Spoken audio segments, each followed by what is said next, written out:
The death toll is estimated at 40 million, making it one of the bloodiest conflicts in history. What the hell?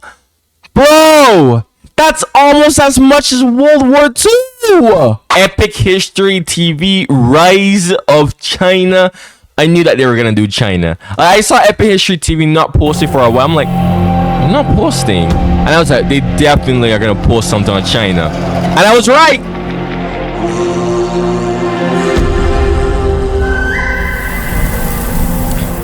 The Middle Kingdom. Let's see. This is part 1, so this is a series. The cradle of world civilization. The land that invented printing, paper, and gunpowder. And under successive dynasties. Well, they accidentally invented gunpowder by accident, but A vast empire that stretched from the Pacific Ocean to the Himalayas, and from the eastern steppe to the tropical South China Sea. You know, I didn't realize how big Chinese China was, bruh. Zhonghua, the central state or middle kingdom. Bro, how in the world do you read Chinese, bro? How do you read this? How do you read this? Tell me. How in the world do you... There's no way. There's no way. You can't, bro.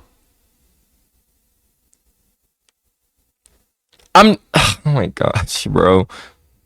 And for more than 2,000 years, its emperors claimed a divine mandate to rule over Tianxia, all under heaven.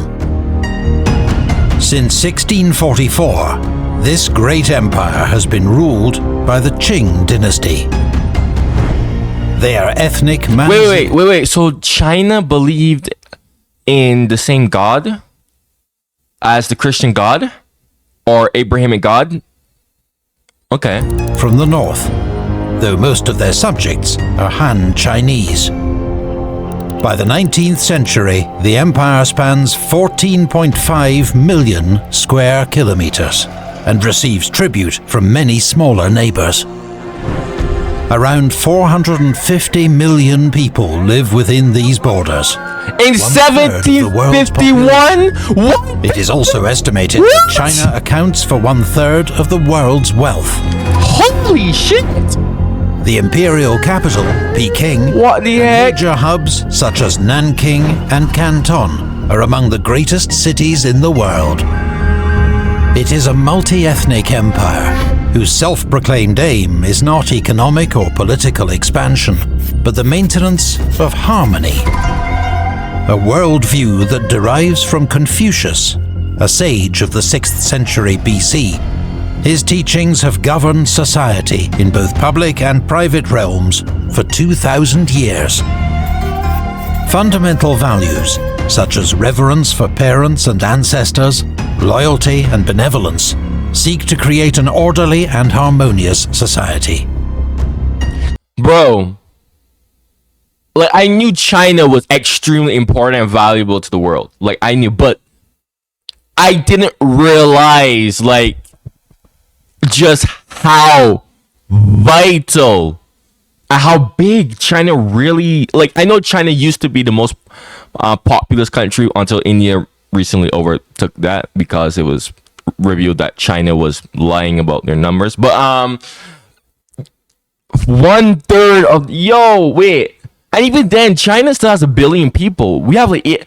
China is still 1/8 of the world. That's absolutely mad, bro. So many... Oh my goodness. That is so big. Holy hell. How do you run a country this freaking massive in size and population? Holy hell, man. It is also one that is rigidly conservative. Young men from well-to-do families spend years studying the Confucian classics in preparation for the imperial civil service exam. This is the only route to the higher levels of the Qing administration. Oh, wow. But governed by scholarly bureaucrats and an emperor who is both revered and feared, China is failing to keep up with a rapidly changing world. For the time being, foreign merchants are restricted to the southern port of Canton. Such splendid isolation will prove impossible to sustain.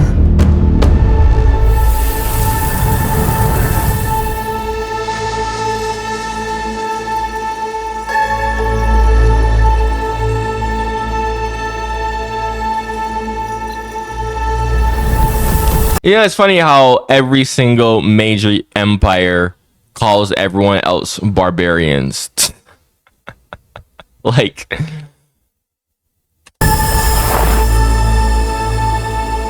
century of humiliation. 1839 marks the beginning of China's century of humiliation. Well, that's not really a century. A century is 100 years, years, but you know, whatever. British I don't want to be merchants nerd have been emoji. smuggling opium from India into China. Oh yeah, I talked about Vastly this. lucrative trade. The consequences for China are an addiction epidemic. But when Qing officials seize and destroy large quantities of the drug in Canton, the British react with force. Using superior naval technology, the British quickly overpower the antiquated Chinese fleet.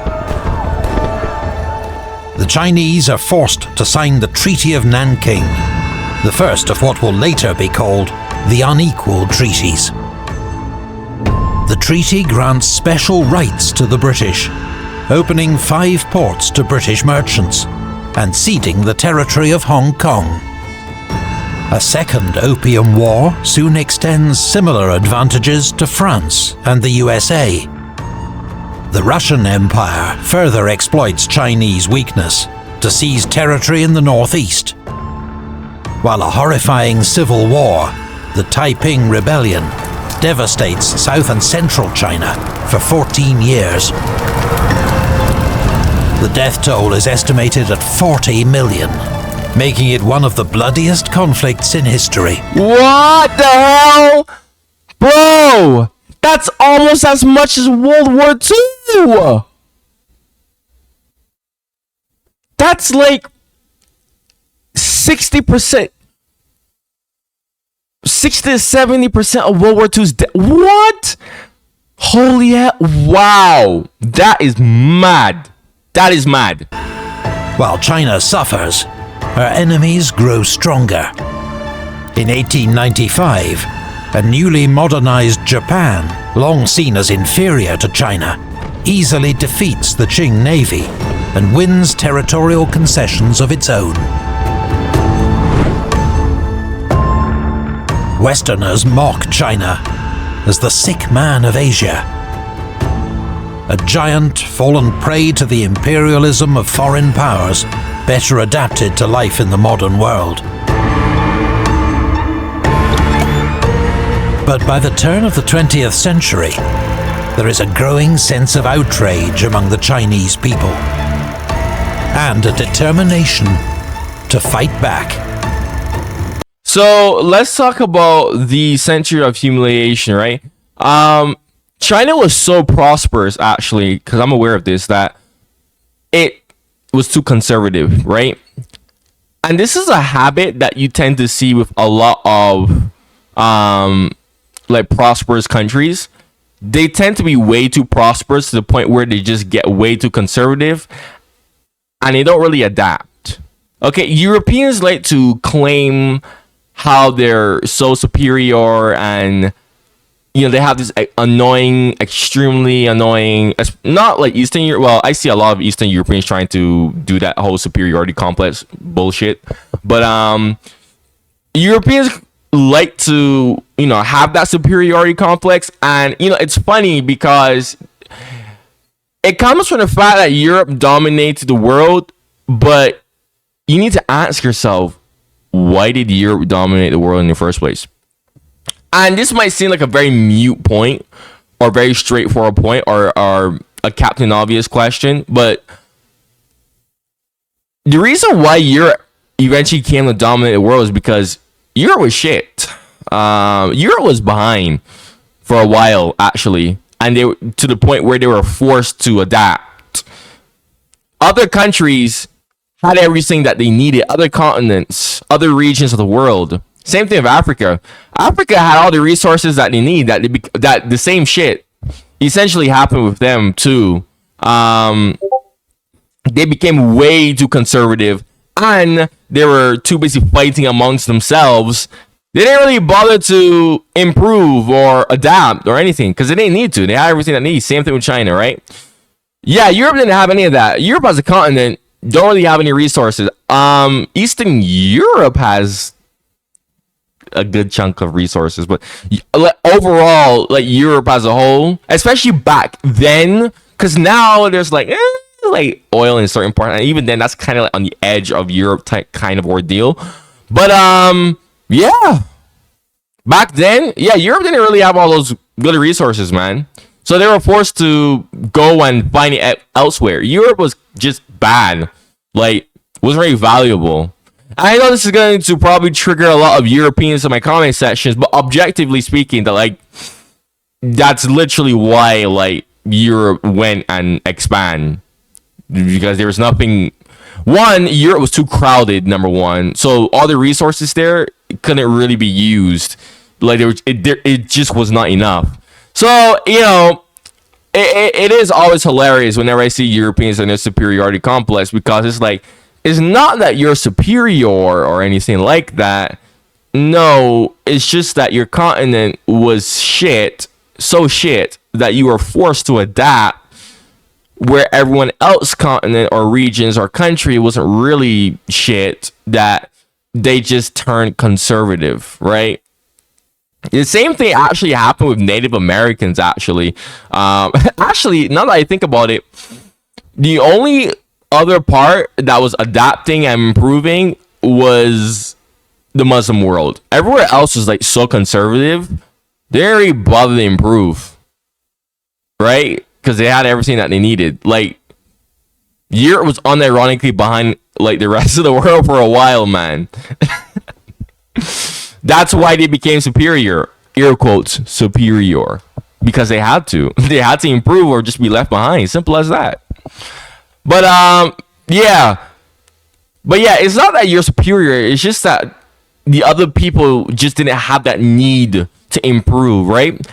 And now that Europe has dominated the world and essentially extracted a lot of resources from these other places and pressured these other parts of the world, look at what's happening now, right? These places are now starting to improve. They're actually like, oh shit, we gotta actually like, adapt now, right?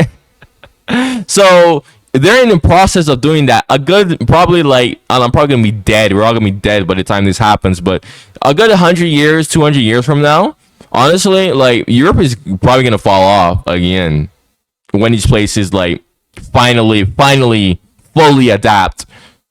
Yeah, you'll see how superior you are. Anyway, that's just something that I had to point out, and this is a good time to point that out because we're talking about China. Because China was just a freaking literal heaven on earth, man. In terms of resources, it had everything it need. That's why it just became so docile and conservative. Let's continue.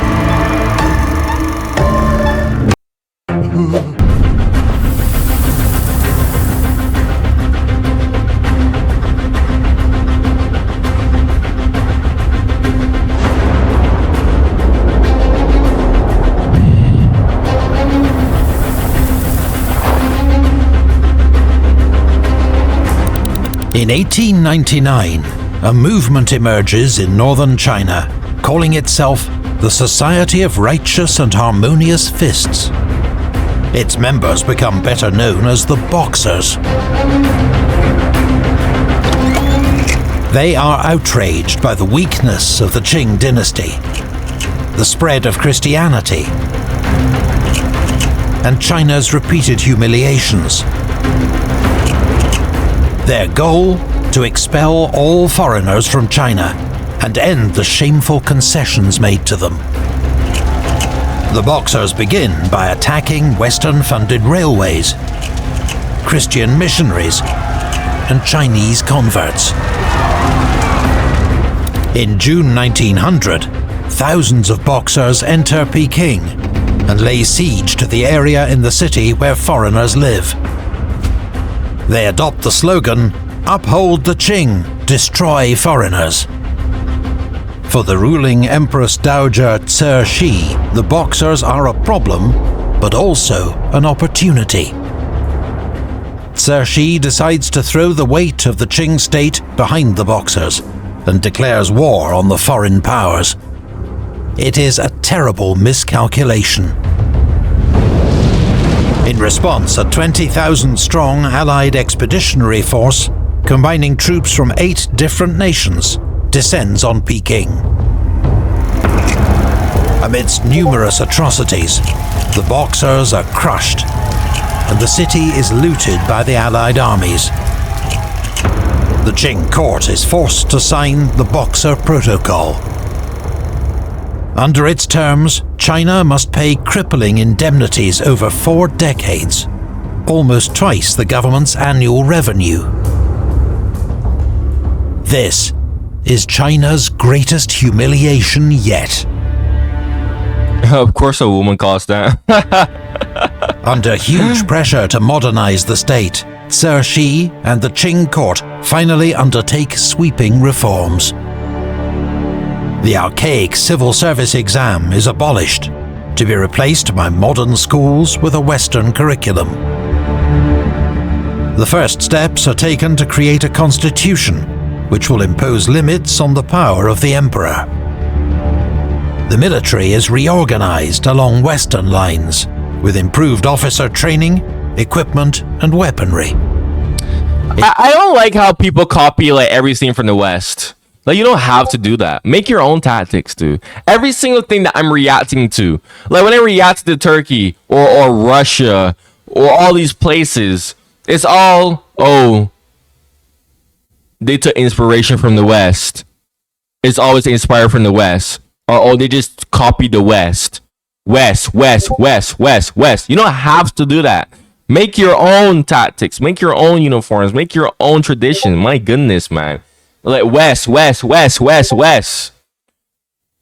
I've had it with the West. I'm so exposed to the freaking West ever since I lived in the Caribbean. Because like I said before, the Caribbean is basically just Western Europe, but black. Boohoo, boohoo, Crimea River. If you're European and you can't accept that. Boohoo, boohoo, shouldn't have colonized the Caribbean. Because it is. Oh my goodness. Or if you're like, oh, a freaking Caribbean person who wants to call yourself African, but you're not. Like Crimea River, dude. Like, my goodness. This makes China less interesting now, honestly. Because this is so interesting up until this point. Because I'm like, oh wow, this is something that I've never really like seen before. Like, wow, something unique. Oh, never mind. Oh, they're trying to copy the West. Oh, they're trying to style themselves after the West. West. Oh my gosh, dude. Whatever. Although communist China is not really trying to do that. It's the Beiyang army, based in northern China, under General Yuan Shikai. But many believe the Qing reforms do not go far enough, and that only wholesale revolution can save China.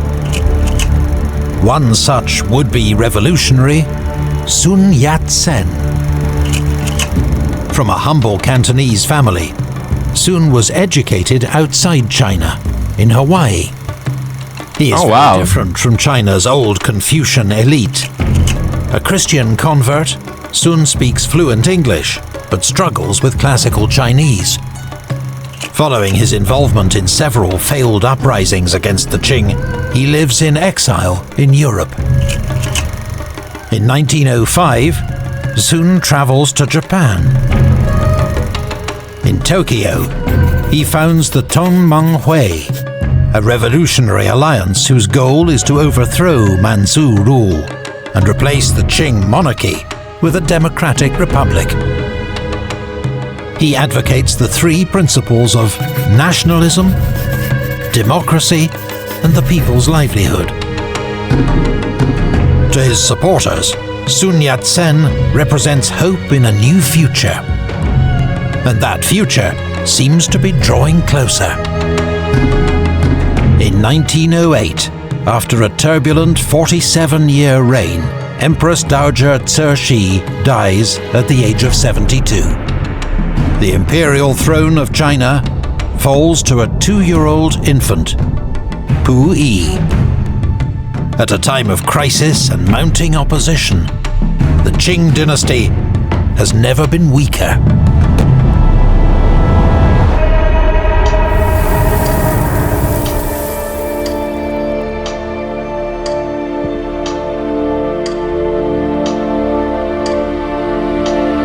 $400 million. Golly, man. You know what this reminds me of? This low-key feels like the Russian Revolution, but Chinese version. But instead of republic, it's not communism, it's republic. That's the vibe I'm getting from this. It's like I feel the same parallels. I see some parallels. I'm like, what the heck? The 9th of October, 1911, Hankou, Hubei Province. Members of a secret revolutionary society with links to the Tong Manhui are making bombs when there's an explosion.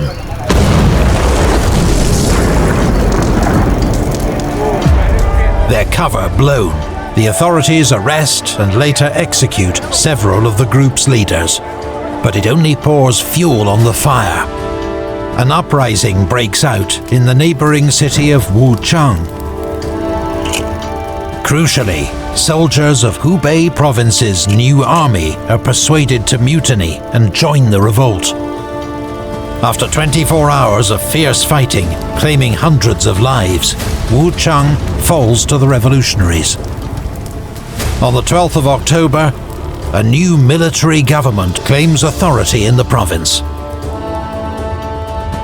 It publicly denounces the crimes of the Qing dynasty and calls on other provinces to join it in overthrowing the monarchy. The revolution spreads like wildfire, mostly in cities and towns where there is deep-seated resentment against Qing rule. Within 6 weeks, 16 of China's 26 provinces have seceded. In many areas, such as Shanxi, the ruling Manchu are targeted and massacred. Panic grips the Qing court in Peking. General Yuan Shikai of the Beiyang army is summoned to crush the revolutionaries. China is soon in a state of open civil war between Yuan's forces in the north and the rebels in the south. What about the rest, war and though? Revolution, both Tibet and Outer Mongolia declare their independence from China. On the 1st of January 1912, in Nanking, the rebels proclaim the establishment of the Republic of China. Oh, so this is how the Republic of China was made. Okay. Who has just returned to China from the USA, is sworn in as its provisional president. After years of exile, fundraising and plotting, Sun has finally secured political power.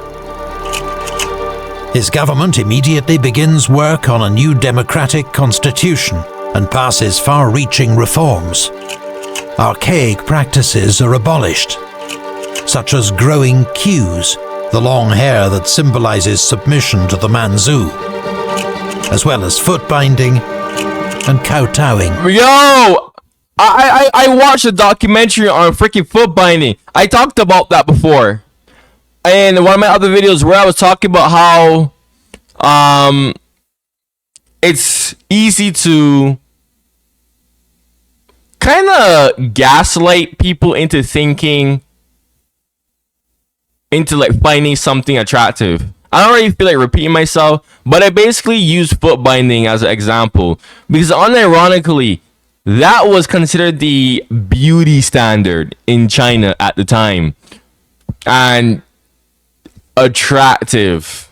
And I was like, 100 years later, nobody cares about that. Right? Oh my goodness. I watched a documentary about a bunch of old women who are old as hell now. Basically, and their whole lives is ruined. They regret doing that. That applies to a lot of women now today, if I'm being real. But Now we're gonna go in details on that, but yeah, foot binding. I highly recommend you go and check something out on it. It's the way how they do it. It's so.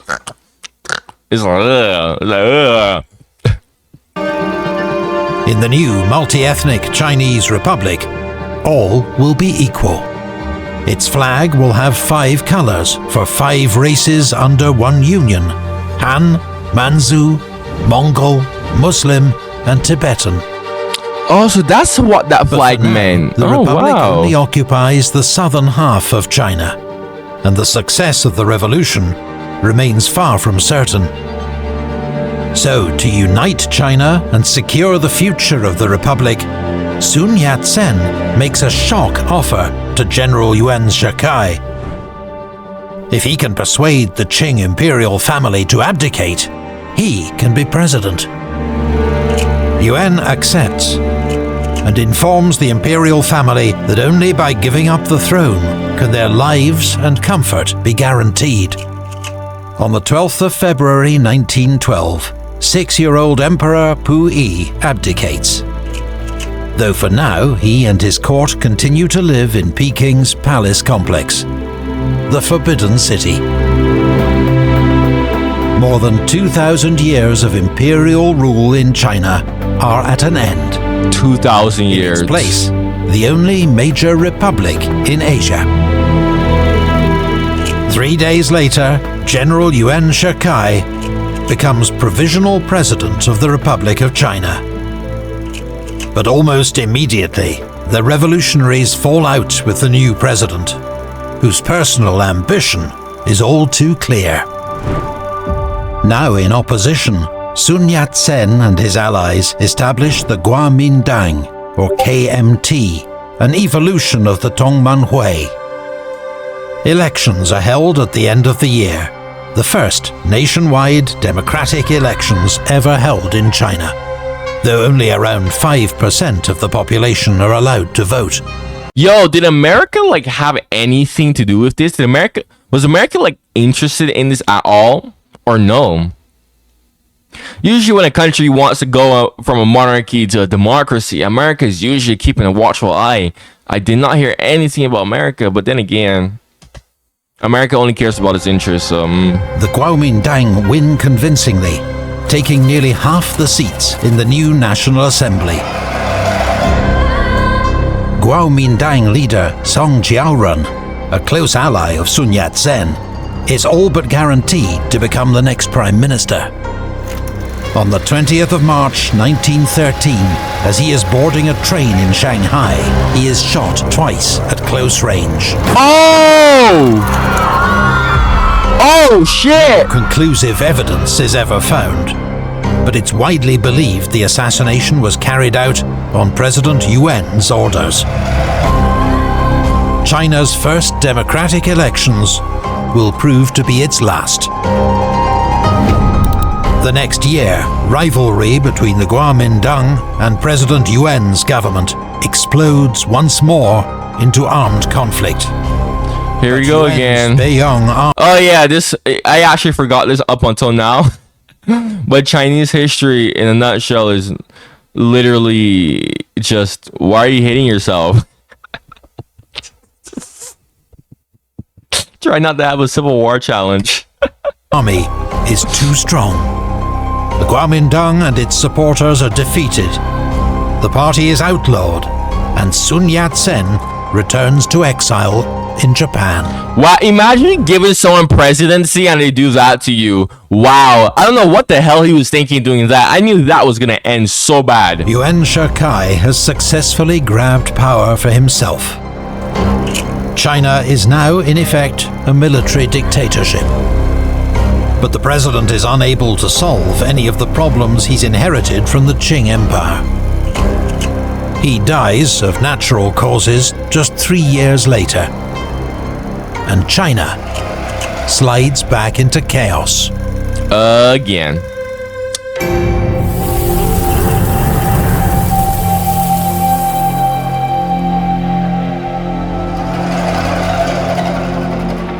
Mao Zedong.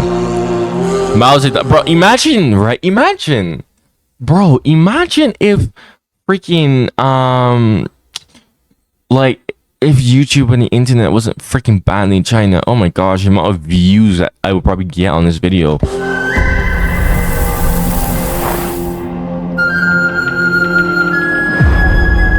The 1911 revolution failed to establish a stable republic in China, but it does open the way for an avalanche of radical new ideas. Oh really? Oh. Across China, young intellectuals are increasingly convinced that only a total break with China's past can secure its future.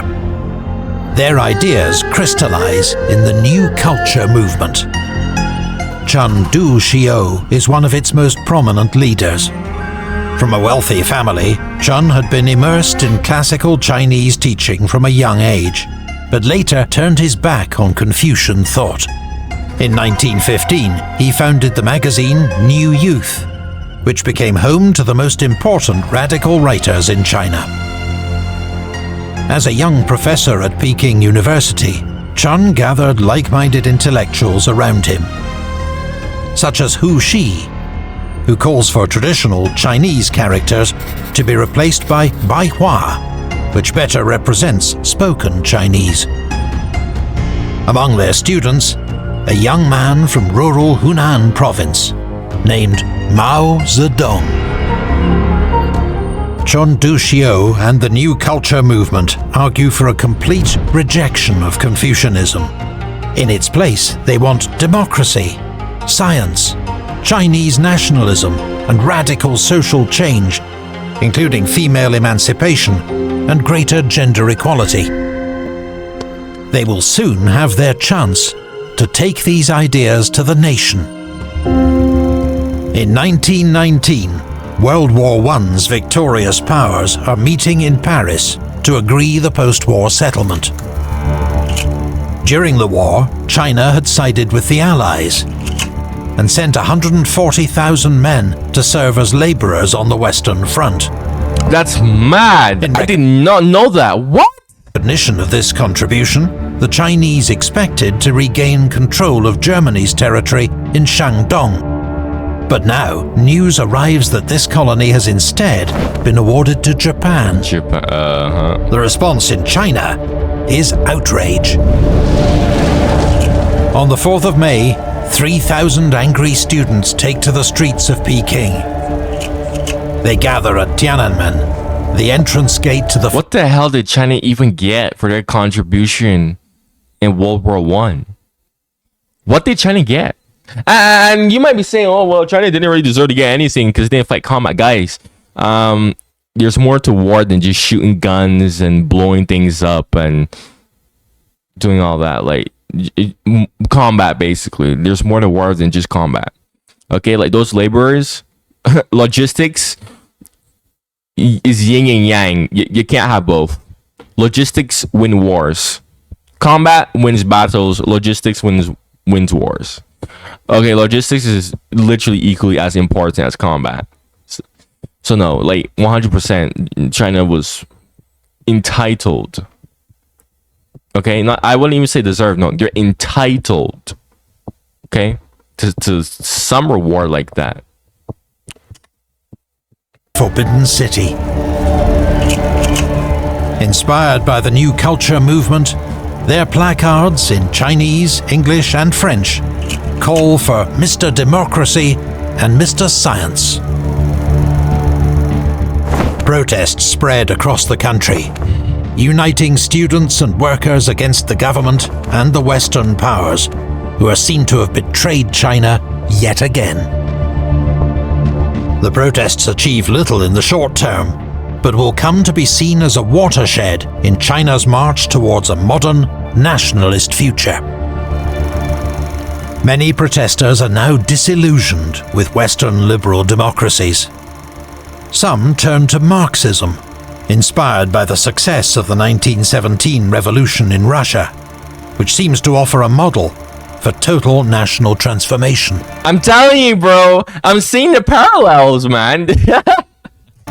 I'm seeing the parallels. Among these converts, the 25-year-old Mao Zedong. He writes, I venture to make a singular assertion.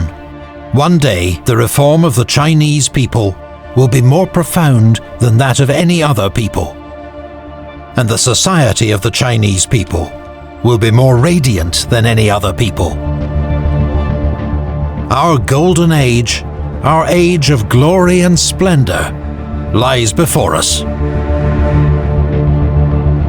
In July 1921, the founding Congress of the Chinese Communist Party takes place in the French concession in Shanghai. There are just 13 members present who meet in secret. Disrupted by French police, the group moves to a pleasure boat on South Lake. Mao Zedong is a founding member. The first General Secretary is Chen Duxiu. Despite their tiny numbers, they are determined to seize control of China's revolution.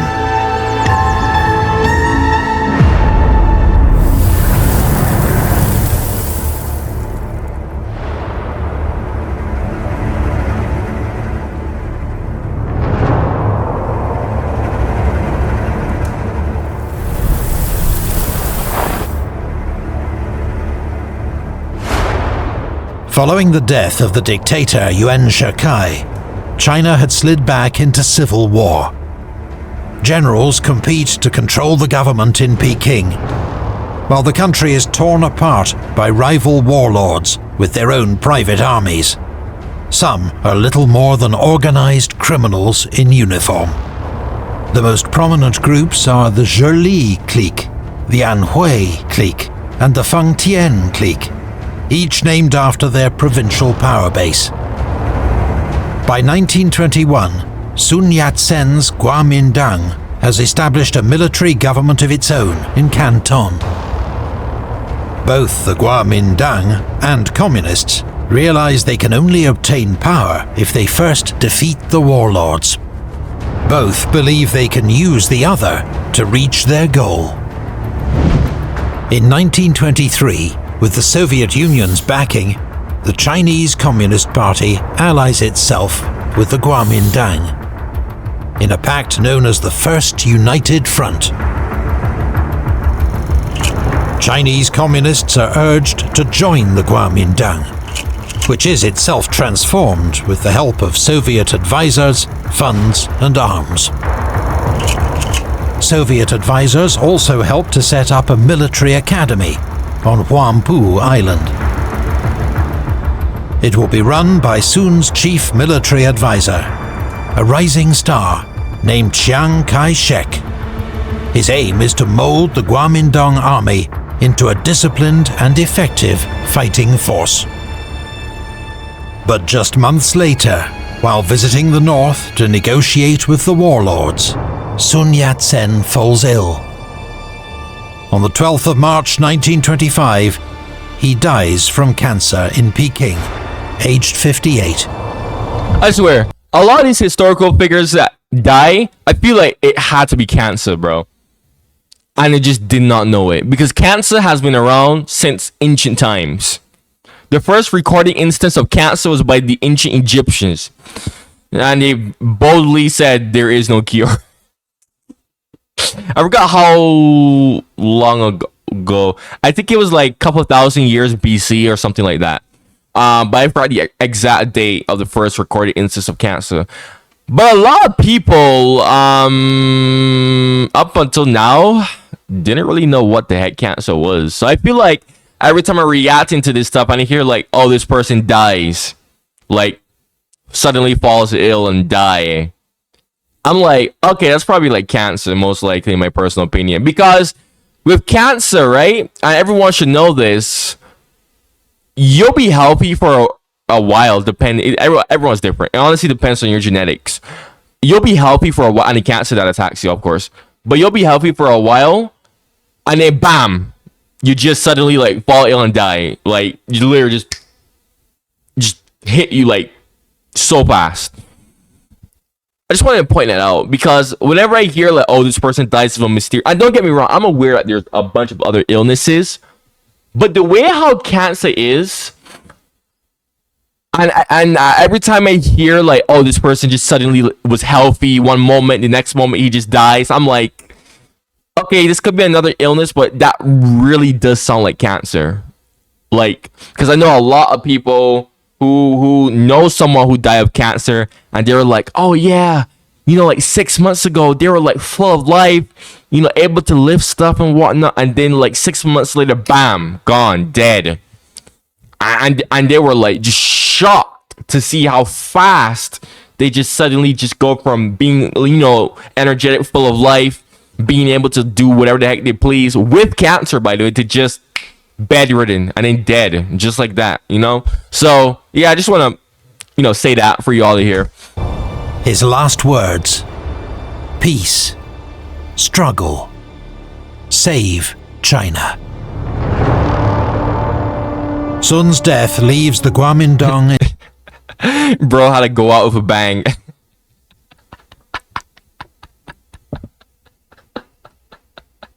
I know you purposely said that, bro. He had to sound cool on his deathbed. In disarray, and China at a crossroads. The only certainty seems to be further civil war. For Sun's loyal lieutenant, however, the road ahead is clear. On hearing news of Sun Yat-sen's death, Chiang Kai-shek tells his wife, "If I control the army, I will have the power to control the country. It is my road to leadership." Bro, Chiang Kai-shek, Giga Chad, look at this guy. I didn't know he was a freaking mogger. The Forbidden City lies empty. The last emperor, Pu Yi, had been evicted by a local warlord and left to seek Japanese protection. Whoever is to lead China now will face enormous challenges. Fragile alliances, a fragmented country, and powerful neighbors that seek to plunge China back into an age of humiliation.